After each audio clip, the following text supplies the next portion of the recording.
एक नई वीडियो के साथ आज मैं फिर हाजिर हूँ, आपका होस्ट दोस्त विक्रांत जोशी। आपका स्वागत करता हूँ मेरे भी मास्टर में, जिसमें हमने क्या थे वर्ल्ड अफेयर्स और डिफेंस की दिन भर की टॉप खबरें। तो चलिए जान लेते हैं। अपनी डिफेंस खबरों की तरफ बढ़ने से पहले हम लोग इसरो को एक बधाई संदेश जरूर दे देते हैं।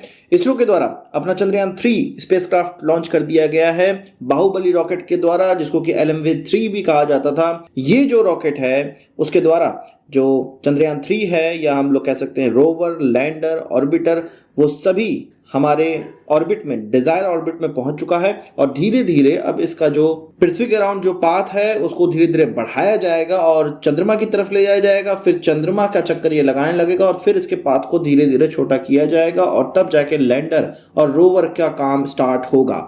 चंद्रयान 2 में हमारा जो लैंडर है वो अच्छे से नहीं उतर पाया था, हार्ड लैंडिंग हुई थी, सॉफ्ट लैंडिंग नहीं हो पाई थी। इस बार हमें पूरा विश्वास है कि सॉफ्ट लैंडिंग हो पाएगी और भारत उन देशों में शामिल हो पाएगा जिनके द्वारा मून पर सॉफ्ट लैंडिंग की गई होगी। हम बहुत ही बड़ा थम्स अप इसरो को देते हैं। बात करते हैं हमारे प्रधानमंत्री की फ्रांस यात्रा की, तो फ्रांस का सबसे बड़ा, सबसे हाईएस्ट अवार्ड हमारे प्रधानमंत्री को दिया गया है। और हमारे प्रधानमंत्री को दिया गया है मतलब कि पूरे भारतवासियों को ये पुरस्कार मिला है।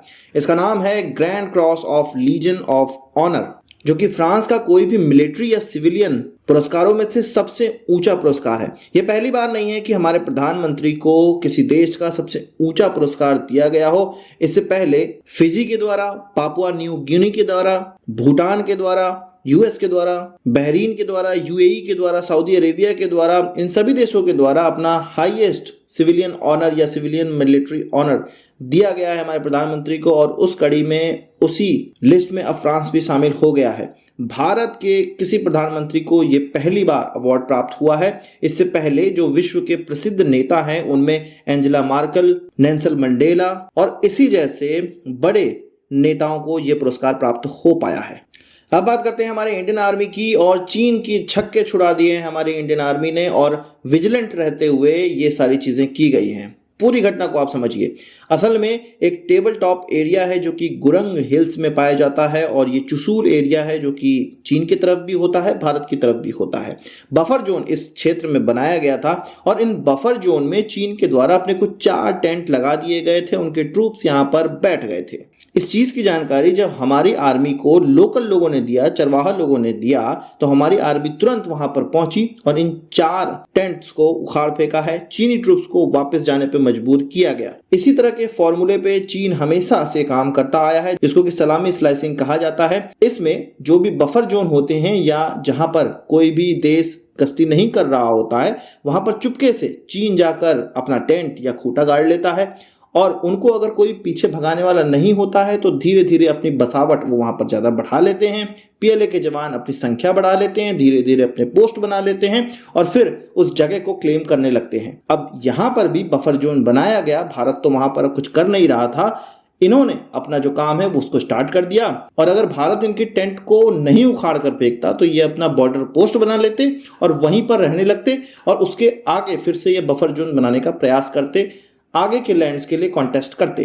तो इसी प्रकार की नीति चीन बहुत समय से अपना रहा है, पर अब भारतीय आर्मी बहुत ज्यादा विजिलेंट हो गई है, अपनी संख्या वहां पर बढ़ा चुकी है।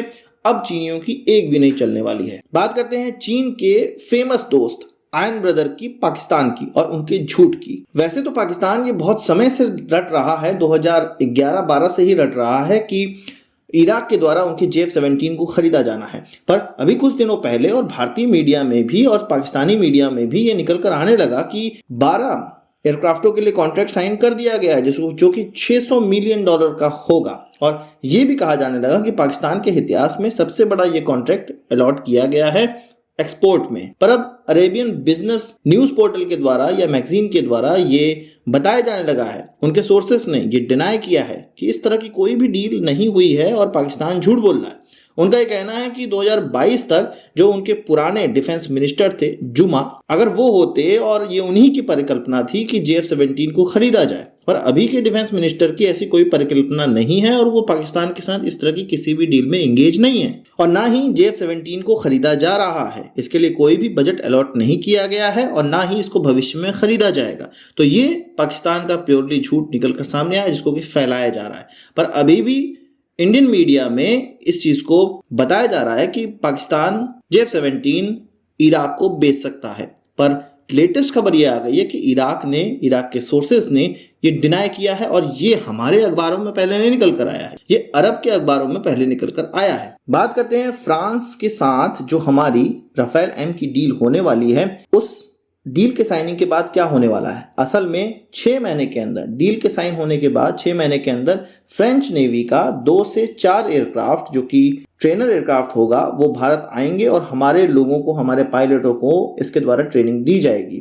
क्योंकि कॉन्ट्रैक्ट साइनिंग के 36 महीने बाद राफेल एम का पहला एयरक्राफ्ट डिलीवर होगा और तब तक हमारी तैयारी पूरी रहनी चाहिए। जैसे ही वो डिलीवर होगा, हमारे एयरक्राफ्ट, हमारे नेवी के पायलट्स इस एयरक्राफ्ट को उड़ाने योग्य होने चाहिए, ताकि आईएनएस विक्रांत में जब इसको डिप्लॉय किया जाए तो चीन की रूह कांप जाए। इसीलिए फ्रेंच नेवी ने भारत के सामने बहुत पहले ही ये प्लान रख दिया था कि आप अगर खरीदेंगे तो आपको ट्रेनर की कोई कमी नहीं खलेगी और हम अपने नेवी के ट्रेनर आपको भेज देंगे। हालांकि 26 एयरक्राफ्टों में 22 नॉर्मल एयरक्राफ्ट खरीदे गए हैं, सिंगल सीटर एयरक्राफ्ट खरीदे गए हैं और 4 इसमें ट्रेनर एयरक्राफ्ट खरीदे गए हैं, डबल सीटर एयरक्राफ्ट खरीदे गए हैं। बात करते हैं अपने LCH प्रचंड की, जिसको कि लाइट कॉम्बैट हेलीकॉप्टर प्रचंड भी कहा जाता है। इसको DRDO का इंटीग्रेटेड डिफेंस एड सूट प्राप्त होने लगा है और अब इसमें इंटीग्रेट इसको किया जा रहा है। इंटीग्रेट अभी किया जा रहा है, अभी इसको किया नहीं गया है। असल में जो 15 लिमिटेड प्रोडक्शन वाले हेलीकॉप्टर्स बन रहे हैं, बन चुके हैं, जो कि इंडियन आर्मी और इंडियन एयरफोर्स को डिप्लॉय किए जाएंगे, दिए जाएंगे, डिलीवर किए जाएंगे,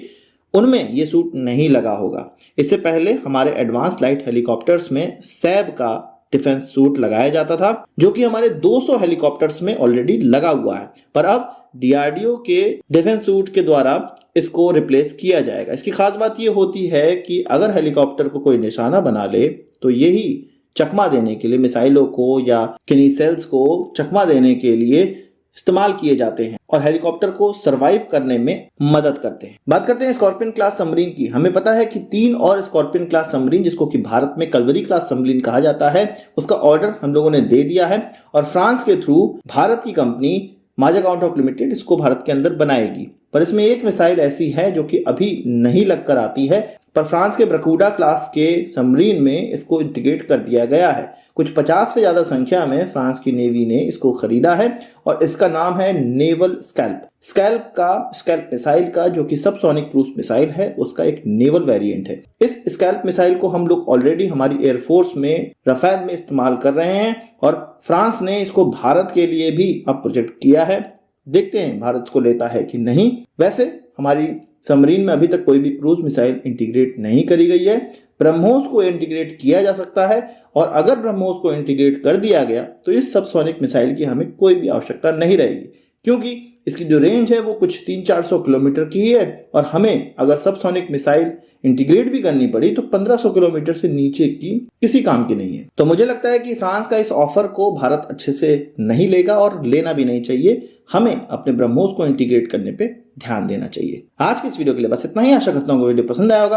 आप इसको एक बड़ा थम्स अप जरूर देंगे। इस वीडियो संबंधी सवाल सुझाव हो कमेंट बॉक्स में जरूर लाइएगा और यदि आपने हमारा चैनल सब्सक्राइब नहीं किया उसे भी कर लीजिए, क्योंकि हम इस प्रकार की वीडियो लाते रहते हैं। नमस्कार, थैंक यू, जय हिंद।